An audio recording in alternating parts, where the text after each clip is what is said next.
नमस्कार विद्यार्थी मित्रांनो, आपण यूट्यूब चॅनलवरती आतापर्यंत प्राचीन भारताचा इतिहास पाहिलेला आहे. त्यानंतर आपण मध्ययुगीन भारताच्या इतिहासाकडे आपण वाटचाल करत आहोत. मित्रांनो, या अगोदरच्या व्हिडिओमध्ये सुद्धा मी तुम्हाला सांगितलेलं आहे की गुप्त साम्राज्याच्या ऱ्हासानंतर भारतामध्ये जी राजकीय पोकळी निर्माण झाली होती, त्या राजकीय पोकळीचा फायदा घेऊन अनेक छोटे छोटे राजवंशाची निर्मिती झालेली आहे. परीक्षेमध्ये हा अतिशय अवघड कालखंड मानला जातो. प्राचीन कालखंड आणि मध्ययुगीन कालखंडाच्या मधला जो पिरियड आहे, हा परीक्षेच्या दृष्टिकोनातून अनेक छोटी राज्यांमुळे हा कालखंड परीक्षेमध्ये अतिशय अवघड समजला जातो अभ्यासाच्या सोयीसाठी. कारण काय लक्षात घ्या, एक तर ज्यावेळेस आपण मोठ्या साम्राज्याचा अभ्यास करत असतो त्यावेळेस त्या साम्राज्याची सत्ता पूर्ण विस्तीर्ण प्रदेशावर पसरलेली असल्यामुळे राज्य असो किंवा प्रशासन असो किंवा त्या राजवटीमध्ये येणारे जे राजे लोक असो, यांना प्रदीर्घ कारकीर्द त्या ठिकाणी लाभत असतात आणि एक स्थैर्य असते. आणि स्थैर्य असलेल्या ठिकाणाचा अभ्यास करत असताना आपल्याला बऱ्याचशा गोष्टी त्या ठिकाणी सोप्या जातात. परंतु हा कालखंड जो आहे, म्हणजे हर्षवर्धनाच्या नंतरचा हा जो कालखंड आहे, या कालखंडामध्ये उत्तर भारत आणि दक्षिण भारतामध्ये एक बऱ्याच प्रमाणामध्ये एक अस्थिरता निर्माण झालेली आहे. आणि त्या अस्थिरतेचा फायदा घेऊन अनेक छोटी राज्य निर्माण झालेली आहेत. आणि ज्यावेळेस एक बलाढ्य राज्याचा ऱ्हास होतो आणि अनेक छोट्या राज्यांची निर्मिती होते, त्यावेळेस संघर्ष वाढतो. आणि ज्यावेळेस संघर्ष वाढतो, ऑटोमॅटिकली त्या ठिकाणी अनेक छोटे राज्यांमुळे त्या प्रत्येक राज्याचं जे कल्चर आहे तर ते अलग होतं. त्यांनी जे काही त्यांच्या त्या धारणा असतात त्या धारणा अलग होतात. आणि त्याच्यामधून जे काही समजा आपल्याला अभ्यासासाठी जे काही प्रश्नांवरती आपल्याला जे फोकस करावा लागतो ते आपल्याला थोडंसं समजण्यासाठी अवघड जातो. मित्रांनो, जे 7वं शतक, 8वं शतक, 9वं शतक हे जे काही समजा 200-300 वर्षाचा जो कालखंड आहे, या कालखंडामध्ये फार छोट्या राजवटींचा उदय झालेला आहे. याच्यापैकी एक राजवट म्हणजे पाल राजवंश आहे. तुम्हाला माहिती आहे की पाल राजवंश जे आहे हे बंगालमध्ये एक महत्वाची राजसत्ता आहे. मित्रांनो, लक्षात घ्या, बौद्ध धर्माला राजाश्रय देणारे जे प्राचीन कालखंडापासून ते मध्ययुगीन कालखंडाच्या प्रारंभापर्यंत जे महत्वाची राजघराणे आहेत, याच्यातलं शेवटचं राजघराणं म्हणजे पाल राजवंश आहे. मित्रांनो, लक्षात घ्या, पाल जे राजघराणं आहे तर ते राजघराणं बंगालच्या प्रांतामध्ये आपल्याला पाहायला मिळतं. आजचा आधुनिक बंगाल आणि बिहार याचा परिसर, या परिसरामध्ये जी सत्ता अस्तित्वात होती 8व्या शतकामध्ये 9व्या शतकामध्ये, तर ती सत्ता म्हणजे त्या ठिकाणी पाल राजवंश आहे. पाल घराणं जे आहे, परीक्षेच्या दृष्टिकोनातून आपण अभ्यास करतोय. पाल घराण्याचा जो संस्थापक आहे त्याचं नाव आहे गोपाल हा त्याचा संस्थापक आहे. आजच्या आधुनिकच्या बंगाल आणि बिहारच्या परिसरामध्ये यांनी आपली सत्ता इसवी सनाच्या 750 मध्ये स्थापन केली आहे. किती मध्ये स्थापन केली? इसवी सन 750 मध्ये, म्हणजे हर्षवर्धनाच्या नंतर. आपल्याला माहिती आहे की इसवी सन 647 ला हर्षवर्धनाचा शेवट झाला आणि तिथून पुढे वर्धनगराच्या सत्तेला ओहोटी लागलेली आहे. मग त्याच दरम्यानच्या काळामध्ये चोल असेल, त्याच्यानंतर पल्लव असतील, त्याच्यानंतर त्या ठिकाणी राष्ट्रकूट असतील, यांचा उदय झालेला आहे, चालुक्यांचा उदय झालेला आहे. या दरम्यानच्या काळामध्ये लक्षात घ्यायचं आहे की पाल घराण्याचा संस्थापक आहे गोपाल. इसवी सन 750च्या आसपास त्यांचा उदय झालेला आहे. त्याचा संस्थापक आहे गोपाल. आता लक्षात घ्या, गोपालच्या नंतर जेवढे काही पाल घराण्यामध्ये राजे होऊन गेलेले आहेत त्यांनी आपल्या नावाच्या शेवटी त्या ठिकाणी पाल हा शब्द वापरलेला आहे. पाल हा जो शब्द आहे, म्हणून त्या ठिकाणी धर्मपाल असेल, गोपाल असेल, अशी देवपाल असेल, हे जे काही पाल जे काही शब्द तुम्हाला आपल्याला आढळतात, याचा अर्थ काय होतो तर पाल या शब्दाचा प्राचीन कालखंडातला प्राकृत भाषेतला जो काही अर्थ आहे त्याचं नाव होतं रक्षक. म्हणजे पाल हा जो शब्द आहे त्याचा प्राकृत भाषेमध्ये प्राचीन कालखंडामध्ये जो अर्थ निघतो त्याच्यातून काय होतो तर रक्षक. पाल म्हणजे रक्षक. याच्यावरून लक्षात घ्या, त्या बंगालच्या भूमीचं, बिहारच्या भूमीचं जे रक्षण करणारे असं त्यामधून त्याचा संदर्भ निघतो. लक्षात घ्या, तर मग या पाल घराण्याचा राजवंशाचा संस्थापक गोपाल. आता या पाल राजघराण्यामध्ये किंवा त्यांनी व्याप्त असणाऱ्या भूप्रदेशामध्ये कोणकोणत्या नगरांचा समावेश होतो तर लक्षात घ्या की पाटलीपुत्र असेल, म्हणजे बिहारमध्ये जे पाटलीपुत्र आहे, ज्या पाटलीपुत्रावरती पूर्वी मगध साम्राज्य त्या ठिकाणी अस्तित्वात होतं, नंतर मौर्य साम्राज्य अस्तित्वात होतं, तेच पाटलीपुत्र असेल, विक्रमपुरा असेल, त्यानंतर रामवती असेल. रामवतीला सुरुवातीच्या काळामध्ये वरेंद्र असं सुद्धा म्हटलं जायचं. त्यानंतर मंगायर हे जे काही शहर आहे हे आज मुंगेर या नावानं ओळखलं जातं.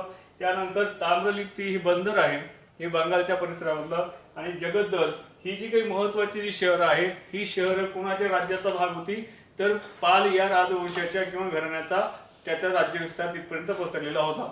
तर हे तुम्हाला मी का सांगतोय कारण की तुम्हाला परीक्षेमध्ये बंदरं विचारले जातात, महत्त्वाची शहरं विचारली जातात, किंवा एखाद्या राजवटीच्या संदर्भामध्ये कोणतं शहर त्या ठिकाणी उदयास आणि विकसित झालं याच्यावर प्रश्न असे विचारले जातात. तर तुम्ही हे सुद्धा लक्षात ठेवणं आवश्यक आहे. पाटलीपुत्र पासून ते जगद्दल पर्यंतचा साम्राज्य विस्तार हा पाल राजवंशाशी संबंधित आहे. दुसरी गोष्ट म्हणजे काय, तर या पाल राजवटीच्या काळामध्ये एक महत्त्वाचा जो काही संघर्ष आहे तर ते आपल्याला माहिती असणं आवश्यक आहे की त्यांचे जे समकालीन जे काही राजवटी आहेत त्याच्यामध्ये राष्ट्रकूट आणि प्रतिहार आहेत.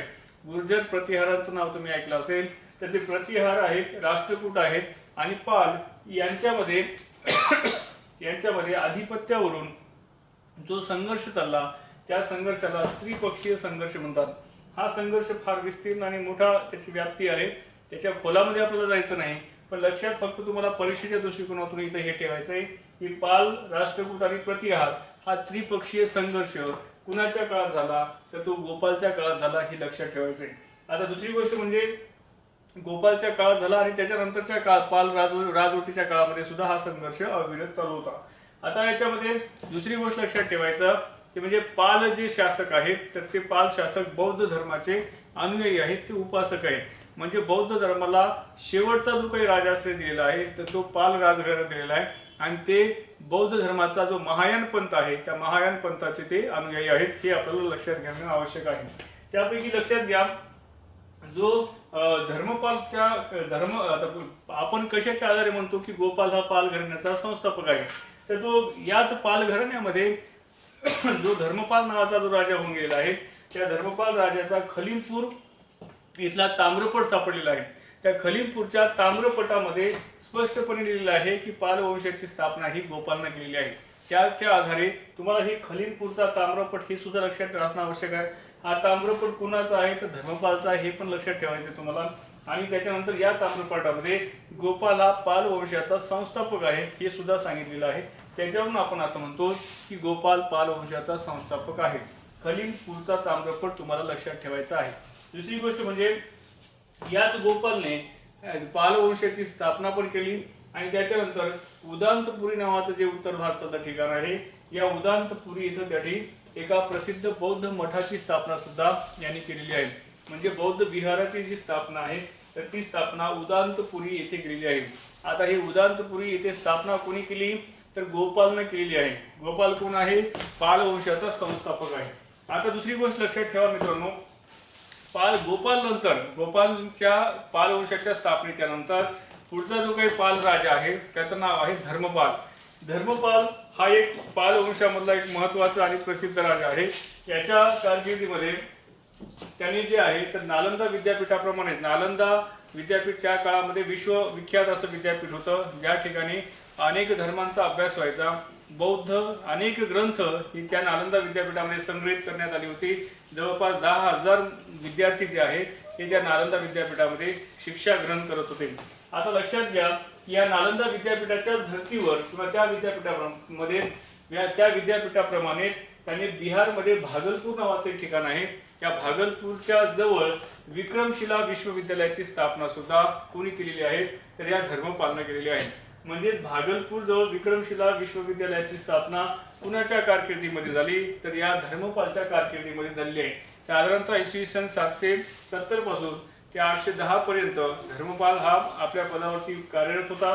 आणि हे जे विक्रमशिला जे विश्वविद्यालय आहे हे आपल्याला माहिती आहे की जसं प्राचीन कालखंडामध्ये जसं नालंदा विद्यापीठ हे एक विश्वविख्यात विद्यापीठ होतं आणि त्याच धर्तीवरती भागलपूर या ठिकाणी बिहारमध्ये भागलपूरच्या परिसरामध्ये त्यांनी विक्रमशिला विद्यापीठाची स्थापना केलेली आहे. आता या विक्रमशिला विद्यापीठाशी संबंधित असणारा एक प्रसिद्ध बौद्ध भिक्खू होता, त्याचं नाव आहे दीपांकर. म्हणजे बौद्ध विद्वान आहे त्याचं नाव आहे दीपांकर. तर दीपांकर कोणत्या विद्यापीठाशी संबंधित आहे असा तुम्हाला प्रश्न विचारला जाऊ शकतो, तर तो आहे विक्रमशिला विद्यापीठाशी संबंधित प्रसिद्ध बौद्ध विद्वान दीपांकर. त्यानंतर हे सुद्धा लक्षात ठेवायचे या विक्रमशिला विद्यापीठामध्ये अनेक संस्कृत ग्रंथांचं तिबेटी भाषामध्ये भाषांतर सुद्धा या विक्रमशिला विद्यापीठामध्ये करण्यात आलेलं होतं. आणि तुमच्या माहितीच तो मित्रांनो सांगायचं म्हणजे या विक्रमशिला विद्यापीठ असो नालंदा विद्यापीठ असो यांचे जे काही संदर्भ आहेत किंवा अनेक प्रसिद्ध जे काही तिबेटीयन विद्वान जे आहेत हे या विक्रमशिला विद्यापीठामध्ये आलेले आहेत आणि त्यांनी तिथं ज्ञान ग्रहण केलेलं आहे। संस्कृत ग्रंथांचं तिबेटियन भाषेमध्ये सुद्धा त्यांनी या विक्रमशिला विद्यापीठामध्ये भाषांतर केलेलं आहे। त्यानंतर दीपांकरच्या बाबतीमध्ये आपण पाहिलेलं आहे। त्यानंतर सोमापुरी, आता बिहारमध्ये पहाडपूर हे ठिकाण आहे, बिहारमधल्या पहाडपूर या ठिकाणी सोमापुरी विहाराची स्थापना सुद्धा याच धर्मपाल नावाच्या राजाने केलेली आहे। तर पहाडपूर, बिहारमध्ये पहाडपूर या ठिकाणी सोमापूर मठाची स्थापना केलेली आहे।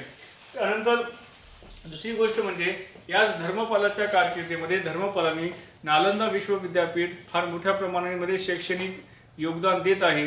त्याच विद्यापीठाला मदत करण्यासाठी त्यांनी त्या परिसरामधली जी 200 गाव आहेत तर त्या 200 गावांना अनुदान, 200 गावांचं जे अनुदान आहे हे या विद्यापीठाला देण्याचं काम केलेलं आहे। म्हणजे नालंदा विद्यापीठाला 200 गावांचं अनुदान देण्याचं काम कोणाच्या काळात झालं तर पाल शासक धर्मपालच्या काळात झालं, हे आपल्याला लक्षात घेणं आवश्यक आहे। त्यानंतर या धर्मपालच्याच कारकिर्दीमध्ये संताराज चिका नावाचा जो बौद्ध विद्वान जो आहे हा धर्मपालच्या दरबारामध्ये होता, हे लक्षात घ्या।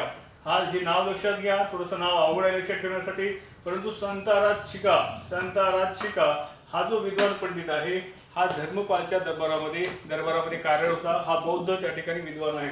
त्यानंतर याच बौद्ध पंडिताने, म्हणजे कोणत्या बौद्ध पंडिताने, या संताराज चिका या बौद्ध पंडिताने योगाकार, स्वतांत्रिका आणि माध्यमिका, योगाकार, स्वतांत्रिका आणि माध्यमिका या विद्यालयाची स्थापना केलेली आहे।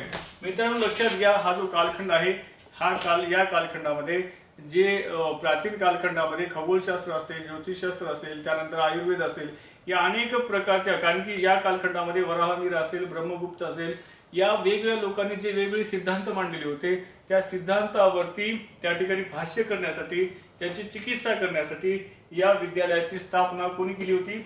या संताराज चिका। तुम्हाला नागार्जुन माहिती असेल तर नागार्जुनाची जी माध्यमिकावरती नागार्जुनाने जे सिद्धांत मांडलेले आहेत त्या सिद्धांतावरती भाष्य करण्याचं काम याच त्या ठिकाणी विद्यालयामध्ये कोणी केलेलं आहे तर संताराज चिका नावाच्या बौद्ध विद्वानानं केलेलं आहे। आता या पालवंशाशी संबंधित असताना जो पुढचा राजा आहे त्याचं नाव आहे देवपाल। या देवपाल हा जो राजा आहे साधारणतः इसवी सन 810 पासून ते 850 पर्यंत हा देवपाल राजपाठावरती होता, हे आपल्याला लक्षात घेणं आवश्यक आहे। मित्रांनो लक्षात घ्या, या देवपाल हा पराक्रमी होता आणि याच्या याच्याच कारकिर्दीमध्ये ओडिसा, ज्याला आपण कामरूप म्हणतो, या ओडिसालाच प्राग ज्योतिषपूर म्हणतो। म्हणजे ओडिसाचं जुनं नाव काय? प्राग ज्योतिषपूर हे सुद्धा आहे, कामरूप हे सुद्धा आहे। तर या त्याच ओडिसाचा जो भाग आहे ओडिसा, त्याच्यानंतर त्या ठिकाणी नेपाळ, आता जो काही नेपाळ आहे त्या नेपाळचा भाग, ओडिसाचा भाग हा आपल्या राज्यामध्ये जोडण्याचं काम महत्त्वाचं कोणी केलं आहे? या देवपाल नावाच्या पाल राजवंशाच्या राजाने केलेलं आहे।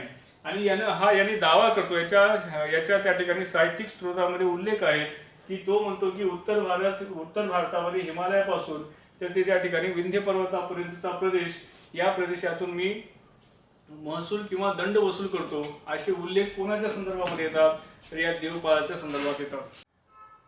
तर मित्रांनो लक्षात घ्या की आतापर्यंत आपण सांगितल्याप्रमाणे की देवपाल हा एक प्रमुख राजा जो आहे तो पाल राजवंशामध्ये होऊन गेलेला आहे। या देवपालच्या कारकिर्दीमधल्या आपण अनेक ज्या घटना आहेत त्या आपण पाहत आहोत। तुम्हाला याच्या अगोदर ज्यावेळेस आपण हर्षवर्धनाचा कालखंड असेल किंवा त्या अगोदर प्राचीन कालखंडाच्या संदर्भामध्ये जे उदाहरणं पाहत होतो त्यामध्ये आपण एक उल्लेख केलेला होता, ते म्हणजे शैलेंद्र या राजवंशाचा। मित्रांनो लक्षात घ्या, शैलेंद्र वंश जो आहे हा कुठे आहे तर आज तुम्हाला माहिती आहे की जावा, सुमात्रा आणि इंडोनेशियाचा जो भाग आहे या भागावरती, इंडोनेशियाच्या या बेटांच्या भागांवरती जे राज्य करणारा त्या काळामधला जो राजवंश होता तो शैलेंद्र राजवंश होता। त्या शैलेंद्र राजवंशाच्या राजाने देवपालला एक विनंती केली होती की जे नालंदा विद्यापीठ आहे त्या नालंदा विद्यापीठाला 5 गावांचं दान करण्याच्या संदर्भामध्ये एक विनंती केली होती। तर ही कोणी केली होती? देवपालला केली होती। देवपाल कोण आहे? बंगालमधल्या पाल राजवंशाचा त्या ठिकाणी एक प्रमुख राजा आहे। तर त्याला 5 गावांचं दान करण्याच्या संदर्भामध्ये विनंती केली होती। तर त्याच्याच विनंतीवरून या देवपालने वीरदेव याला त्या ठिकाणी नालंदा विद्यापीठाचा प्रमुख केलं, नालंदा विद्यापीठाचा अधिपती केलं आणि त्यानंतर त्या गावांचं दान सुद्धा त्यांनी केलेलं आहे। परीक्षेच्या दृष्टिकोनातून जर समजा आपण विचार केला तर यामध्ये 2-3 गोष्टी लक्षात ठेवण्यासारख्या आहेत की नालंदा विद्यापीठाला आश्रय देण्याचं काम या पाल राजवंशाने केलेलं आहे, बौद्ध धर्माला राजाश्रय देण्याचं काम या पालवंशाने केलेलं आहे, याच्या अगोदरही मी तुम्हाला सांगितल्याप्रमाणे की बौद्ध धर्माला शेवटचा जो राजाश्रय आहे तर तो पाल राजांनी दिलेला आहे। सुरुवातीच्या काळामध्ये जसं आपण सम्राट अशोकांपासून जे बौद्ध धर्माच्या संदर्भामध्ये जी वेगवेगळी माहिती घेतलेली आहे त्याच्यामध्ये बौद्ध धर्माचे अंतिम जे काही संरक्षक आहेत ते कोण आहेत, बंगालमधले पाल राजवंशी आहेत। तर याच्याच कारकिर्दीमध्ये नालंदा विश्वविद्यापीठाला त्या ठिकाणी याच्या अगोदरच्या काळामध्ये याच्या अगोदरच्या राजाने त्या ठिकाणी 200 गाव दिली होती दान म्हणून, आणि त्यानंतर या देवपालनं 5 गावांचं दान केलेलं आहे। तुम्हाला परीक्षेला प्रश्न याच्यावरती असा विचारायचा होतो की हे कुणाच्या सांगण्यावरून केलं, तर हे जे आहे शैलेंद्र राजवंशाच्या सांगण्यावरून केलं। हा शैलेंद्र राजवंश कुठे होता तर जावा, सुमात्रा, मलेशिया आणि इंडोनेशिया या भागावरती ज्याचं राज्य होतं तो राजवंश म्हणजे शैलेंद्र। आणि मी तुम्हाला याच्या अगोदरच्या याच्यामध्ये सुद्धा सांगितलेलं आहे की शैलेंद्र राजवंश जो आहे हा बौद्ध धर्मीय उपासक आहे, बौद्ध धर्मीय महायान पंथाशी संबंधित असणारा हा राजवंश आहे। मित्रांनो लक्षात घ्या, जर हा जो देवपाल आहे या देवपालच्या काळामध्ये त्याचा एक प्रसिद्ध त्या ठिकाणी एक राजकवी होता, त्याचं नाव आहे वज्रदत्ता। तर हा परीक्षेला याच्या अगोदर यूपीएससीला आलेला प्रश्न आहे हा की वज्रदत्ता हा कुणाच्या दरबारामध्ये होता, तर वज्रदत्ता जो आहे हा देवपालच्या दरबारामध्ये एक राजकवी म्हणून आपल्याला प्रसिद्धीस आलेला दिसून येतो। आणि तो कोण आहे तर हा बौद्ध पंडित आहे, बौद्ध विद्वान आहे। तर हा त्याचा राजकवी होता, कुणाचा, देवपालचा राजकवी आहे वज्रदत्ता। आणि त्याने जे आहे एक त्या ठिकाणी संग्रह लिहिला काव्याचा, त्या संग्रहाचं नाव आहे लोकेश्वराष्टक जे नावाचा जो संग्रह आहे हा लोकेश्वराष्टक नावाचा संग्रह या वज्रदत्ताने लिहिलेला आहे। लक्षात घ्या, पुढे या देवपालच्या काळामध्ये आणखी एक घटना घडली, ते म्हणजे काय, या तुम्हाला माहिती आहे की इसवी सनाच्या 712 मध्ये मुस्लिमांची आक्रमणं वायव्य सरहद्द प्रांताकडनं भारतावरती व्हायला लागली। त्याच्यापैकी इसवी सन 712 मध्ये मोहम्मद बिन कासिम नावाचा पहिला जो मुस्लिम व्यक्ती त्याचं भारतावरती आक्रमण झालेलं आहे। त्याच्यानंतर मुस्लिमांची किंवा तुर्कांची आक्रमणं भारतावरती सुरू झालेली आहेत। त्याच्यामध्येच आपल्याला मोहम्मद बिन कासिमचं आक्रमण असेल, त्यानंतर मोहम्मद गझनीचं आक्रमण असेल, त्याच्यानंतर आलेलं मोहम्मद घुरीचं आक्रमण असेल। या आक्रमणांचं त्या ठिकाणी शृंखला आपल्याला पाहावयास मिळते। याच दरम्यानच्या काळामध्ये इस्लामचा शिरकाव जो आहे तर तो भारतामध्ये झाला। आणि त्याच्यामध्ये लक्षात घेण्यासारखी गोष्ट आहे, या 9व्या शतकामध्ये सुलेमान नावाचा एक अरब व्यापारी भारतामध्ये आला। आता परीक्षेच्या दृष्टिकोनातून तुम्हाला हा अतिशय महत्त्वाचा प्रश्न आहे, कारण की राज्यसेवेला याच्या अगोदर आलेला प्रश्न आहे की हा सुलेमान व्यापारी हा कुठला होता, तर तो अरबस्थानामधला होता, तो भारतामध्ये आला। आणि तो त्या ठिकाणी लक्षात घेण्यासारखी गोष्ट आहे, तर तो सुलेमान व्यापारी भारतामध्ये आला, त्याने आपल्या प्रवास वर्णनामध्ये या पाल राजवटीच्या संदर्भामध्ये अनेक त्या ठिकाणी चांगल्या गोष्टी सांगितलेल्या आहेत।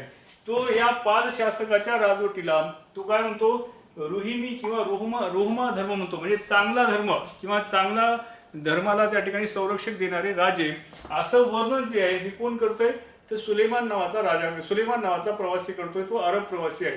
हे तुम्हाला लक्षात ठेवणं आवश्यक आहे।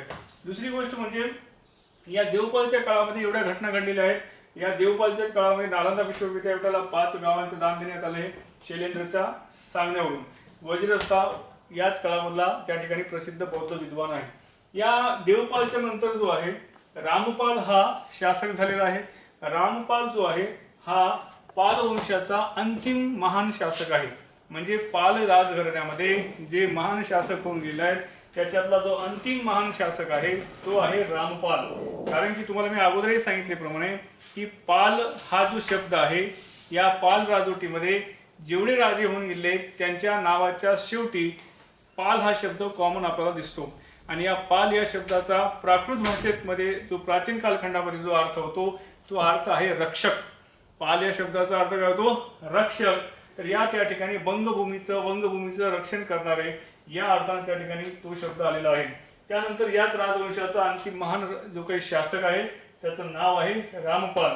आणि या रामपालाचा शेवट जो आहे तर तो बंगालच्याच परिसरामध्ये नंतरच्या काळामध्ये अस्तित्वात आलेला जे सेन राजवंश आहे, या सेन राजवंशाने पाल राजवंशाचा शेवट केलेला आहे, हे आपल्याला इथं लक्षात घेणं आवश्यक आहे।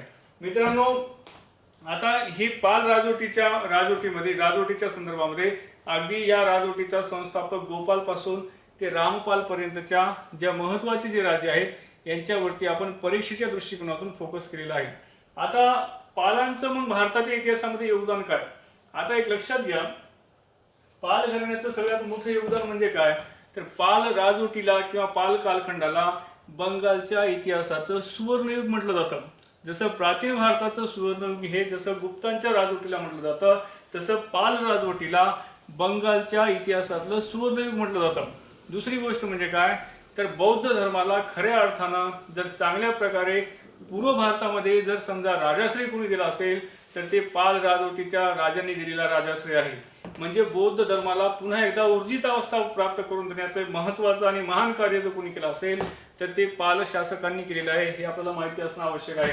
दुसरी गोष्ट म्हणजे काय, तर जसं नालंदा विद्यापीठ हे गुप्त कालखंडामध्ये उदयास आलं आणि नंतरच्या कालखंडामध्ये ते भरभराटीला आलं, तशाच प्रकारे त्या ठिकाणी विक्रमशिला विद्यापीठाची स्थापना करण्याचं काम सुद्धा या पाल शासकांनी केलेलं आहे, हे लक्षात घेणं आवश्यक आहे. आणि या नालंदा आणि विक्रमशिला या दोन्ही विद्यापीठाला संरक्षण देण्याचं काम, त्याला अर्थ पुरवठा करण्याचं काम आणि तिथल्या विद्वानांना संरक्षण देण्याचं काम हे पाल शासकांनी केलेलं आहे. तिसरी गोष्ट म्हणजे या पाल शासकांचं आणखी योगदान काय, तर सांस्कृतिक योगदानामध्ये आपल्याला सांगता येईल की बंगाली भाषा जी आपण आजची पाहतो, या बंगाली भाषेची जी काही सुरुवातीची जी अवस्था आहे, म्हणजे ज्याला आपण आद्य बंगाली भाषा म्हणतो, या आद्य बंगाली भाषेची जी निर्मिती आहे ही या पाल शासकांच्या काळामध्ये झालेली आहे. आणि त्या भाषेला ऊर्जित अवस्था निर्माण करून देण्याचं काम सुद्धा या पाल शासकांनी केलेलं आहे. त्यानंतर याच बंगाली भाषेमध्ये म्हणजे आद्य बंगाली भाषेमध्ये चार्यपद नावाचा एक ग्रंथ निर्माण झाला. याला काव्यसंग्रह आहे. काय नाव त्याचं, हे नाव लक्षात ठेवा, परीक्षेसाठी महत्वाचं आहे. काय नाव आहे, चार्यपद. चार्यपद हे जे काही समजा ग्रंथ आहे तो बौद्ध कवितांचा ग्रंथ आहे. म्हणजे भगवान गौतम बुद्ध त्यांच्यावर आधारित जे काव्यमय वाङ्मय निर्माण झाला, त्या काव्यमय वाङ्मयाच्या वर आधारित जो बौद्ध ग्रंथ निर्माण झाला त्याचं नाव आहे चार्यपद. चार्यपद हा बंगाली भाषेमधला पहिलं साहित्य आहे. मला लक्षात आलं का, मला काय म्हणायचंय, चार्यपद हे बंगाली भाषेमधलं पहिलं त्या ठिकाणी काव्यग्रंथ आहे आणि त्याचा लेखक आहे महासिद्धा. हे सुद्धा कुणाच्या काळामध्ये घडलं, पाल शासकांच्या काळात घडलं. हे सुद्धा पालांचं सांस्कृतिक योगदान आहे. त्यानंतर पाल राजघराण्यातली जी काही राज्य आहे ते फार मोठ्या भव्य अशा हातीची सेना ज्याला आपण म्हणतो, तर ते त्या ठिकाणी बाळगण्यामध्ये सुद्धा प्रसिद्ध आहे. त्यानंतर बंगालमध्ये इस्लामचा जो काही प्रवेश आहे, म्हणजे मुस्लिमांचा बंगालमधला जो प्रवेश आहे हा कुणाच्या काळात झाला, तर तो सुद्धा पाल शासकांच्या काळात झाला, हे आपल्याला आवर्जून सांगावं लागेल. धन्यवाद.